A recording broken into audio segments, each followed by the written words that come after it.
കഴിഞ്ഞ കുറേ ദിവസമായി നമ്മൾ ക്യാമ്പസുകളെ പറ്റിയിട്ടാണ് സംസാരിക്കുന്നത്. അതിൽ മറ്റൊരു കാര്യം കൂടി ചേർത്ത് വയ്ക്കാനുള്ളത്, ഈ ക്യാമ്പസ് നമ്മുടേതാണെന്നൊരു തോന്നൽ നമുക്ക് ആദ്യം വേണം. വളരെ പ്രധാനപ്പെട്ട ഒരു കാര്യമാണ്. ആ ക്യാമ്പസിനകത്ത് നമ്മൾ നിൽക്കുമ്പോൾ ഇത് ഒരു ഫോറിൻ സ്പേസ് അല്ല, അല്ലെങ്കിൽ ഇത് മറ്റാർക്കോ വേണ്ടി ഡെവലപ്പ് ചെയ്തിരിക്കുന്ന സ്പേസ് അല്ല, ഇത് എൻ്റെ കൂടി സ്പേസ് ആണ് എന്നുള്ളൊരു തോന്നൽ നമുക്കുണ്ടാകും. എങ്കിൽ മാത്രമേ നമുക്ക് നമ്മുടെ 100% അവിടെ ഇൻവെസ്റ്റ് ചെയ്യാൻ പറ്റുള്ളൂ. പലപ്പോഴും പല കുട്ടികളും ഗ്രേഡിന് വേണ്ടി മാത്രം, മാർക്കിന് വേണ്ടി മാത്രം രാവിലെ ക്യാമ്പസിൽ വരുന്നു, പഠിക്കുന്നു, വൈകിട്ട് വീട്ടിൽ പോകുന്നു. അതിനപ്പുറത്തേക്ക് ഒരു ഇമോഷണൽ കണക്റ്റഡ്നെസ് ആ ക്യാമ്പസുമായിട്ട് ഉണ്ടാക്കാൻ ശ്രമിക്കാറില്ല.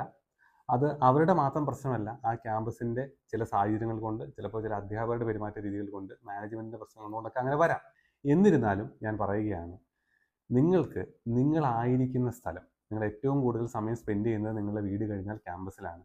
ആ ക്യാമ്പസുമായിട്ട് ഇമോഷണലി ഒരു അറ്റാച്ച്മെൻറ്റ് ഉണ്ടാക്കിയെടുക്കാൻ നിങ്ങൾക്ക് കഴിഞ്ഞാൽ, ഇതെല്ലാവർക്കും കഴിയുന്ന ഒരു കാര്യമാണെന്ന് ഞാൻ പറയുന്നില്ല, പക്ഷേ നിങ്ങൾക്ക് നിങ്ങളുടെ ഒരു സ്വന്തം ഇടമായി ക്യാമ്പസിനെ മാറ്റാൻ കഴിഞ്ഞാൽ നിങ്ങൾ കൂടുതൽ എനർജറ്റിക് ആകും, നിങ്ങൾ കൂടുതൽ വൈബ്രൻ്റ് ആകും, നിങ്ങൾ കൂടുതൽ ക്രിയേറ്റീവ് ആകും. അവസാനം പറയുന്നതാണ് ഏറ്റവും ഇമ്പോർട്ടൻ്റ്, ക്രിയേറ്റീവ് ആവുക എന്നുള്ളത്.